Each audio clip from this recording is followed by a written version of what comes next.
Everyone, welcome to my channel. So guys, आज हम organic chemistry का बॉन्डिंग इन ऑर्गेनिक मॉलिक्यूल्स का जो टॉपिक है इसे कंप्लीट करेंगे। इससे पहले मैं एक बात पूछना चाहती हूँ आप लोगों से कि आप मेरे वीडियोस देखते हैं तो इसमें देखिएगा मेरी जो राइटिंग है वो कर्सिव राइटिंग होती है, ठीक है। तो आप लोगों को समझ में आती है या नहीं ये कर्सिव राइटिंग जो मैं नोट्स बनाती हूँ, तो ये बताइएगा मुझे, ठीक है। इससे आप लोगों को कोई प्रॉब्लम तो नहीं होती है नोट्स वोट्स बनाने में, या नोट्स वोट्स जब देखते हैं तो अगर ऐसी कोई प्रॉब्लम है तो आप मुझे कमेंट में बता दीजिएगा, ठीक है। तो फिर मैं क्या है जो सिंगल जो हमारी जो राइटिंग होती है उस हिसाब से मैं आपको नोट्स बनाऊंगी, ठीक है। तो चलिए वीडियो को स्टार्ट करते हैं। तो सबसे पहले हम केमिकल बॉन्डिंग देख लेंगे। कह रहा है आगे कि किसी मॉलिक्यूल में दो या दो से अधिक एटम जिस बल के द्वारा एक दूसरे से बंधे होते हैं, अर्थात जिसमें दो या दो से अधिक मॉलिक्यूल या एटम एक दूसरे से आकर्षित होकर और जुड़कर एक नया मॉलिक्यूल आयन बनाते हैं, वो बॉन्ड बनाते हैं, रासायनिक आबंध कहते हैं, ठीक है।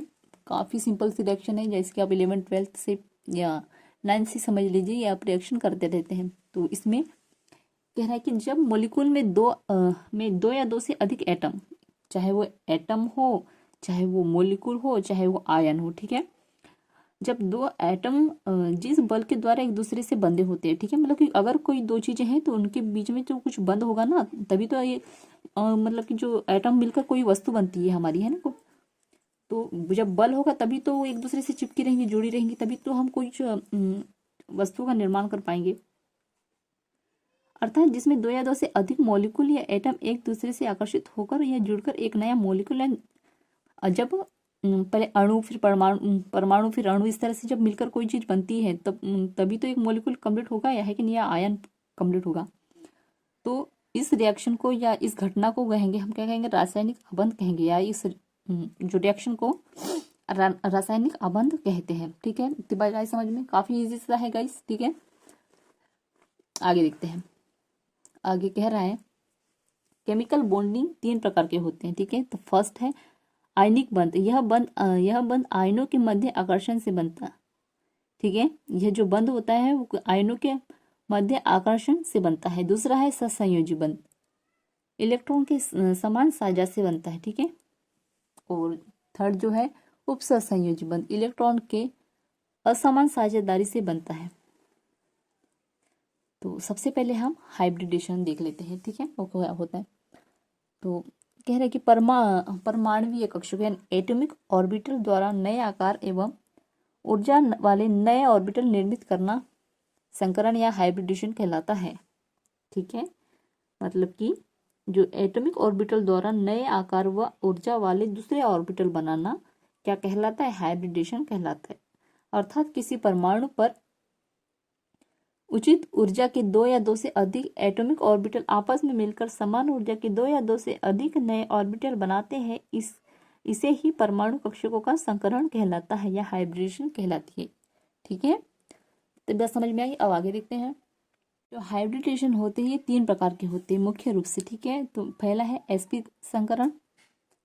तो जब एक s ऑर्बिटल तथा एक p ऑर्बिटल परस्पर संकरित होकर समान ऊर्जा के दो नए ऑर्बिटल बनते हैं, तो इस प्रकार के संकरण को sp संकरण कहते हैं, ठीक है। ये आपने 11th में ही पढ़ा होगा, ठीक है, इसके बारे में बेसिक। इसका जो एग्जाम्पल है दिए गए हैं BeF2, BeCl2, HgCl2 और Cu, ठीक है। इनकी जो आकृति होती है वो होती है लीनियर, ठीक है, और उसका जो बॉन्ड एंगल होता है 180 अंश होता है, ठीक है। फिर आगे है sp2 संकरण, ठीक है।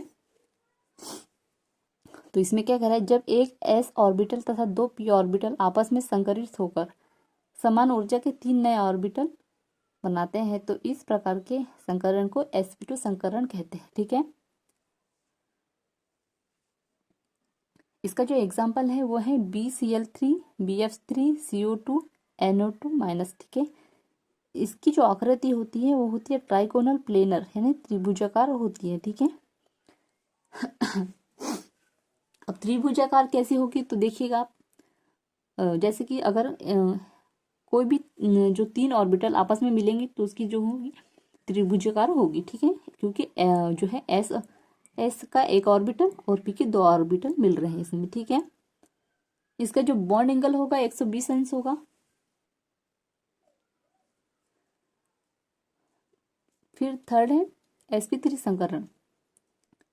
जब एक एस ऑर्बिटल तथा 3 पी कक्षक आपस में संकरित होकर समान ऊर्जा के 4 नए कक्षक बनाते हैं तो इस प्रकार का जो संकरण होगा कौन सा होगा, sp3 संकरण होगा। ठीक है, इसका एग्जाम्पल है CH4 CCl4 H2O SiF4 NH3। ठीक है, इसकी जो शेप होगी टेट्राहेड्रल होगी, एन चतुष्फलकीय इसकी जो शेप होगी। और बॉन्ड एंगल कितना होगा, 109.5 या 109.28। ठीक है, 28। आगे देखते हैं।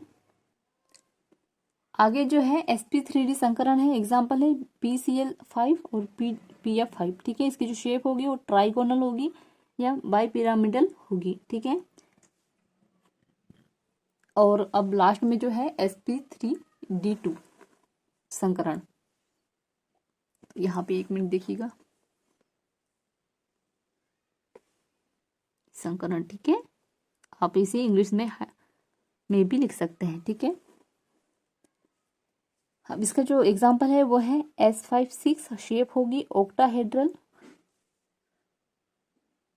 और बॉन्ड एंगल होगा 90 अंश। ठीक है, तो ये जितने भी जो हाइब्रिडेशन है आपको क्या करना है, इनको याद कर लेना है। ठीक है, आपसे ये ऑब्जेक्टिव में भी पूछ सकता है। ठीक है, कि sp3d का शेप बताइए या इसका एग्जाम्पल बताइए, इस तरह से मैं किसी का भी आपसे पूछ सकता है। तो आपको अच्छे से याद कर लेना है। अगर आप एमएससी कर रहे हैं तो आपको ये सारी चीजें याद होनी चाहिए।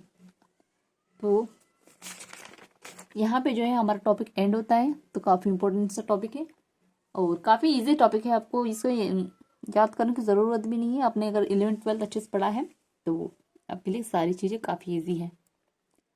सो आई होप आपको ये नोट जरूर पसंद आया हो। सो प्लीज चैनल को लाइक सब्सक्राइब कर दीजिएगा, बेल आइकन प्रेस कर दीजिएगा और कमेंट में जरूर बताइएगा आपको ये नोट्स कैसे लगे। और एमएससी फर्स्ट सेम के नोट्स अगर आपको परचेस करने हैं तो आप मुझे व्हाट्सएप पे मैसेज कर सकते हैं। डिस्क्रिप्शन पे व्हाट्सएप नंबर शेयर कर दूंगी। Thank you.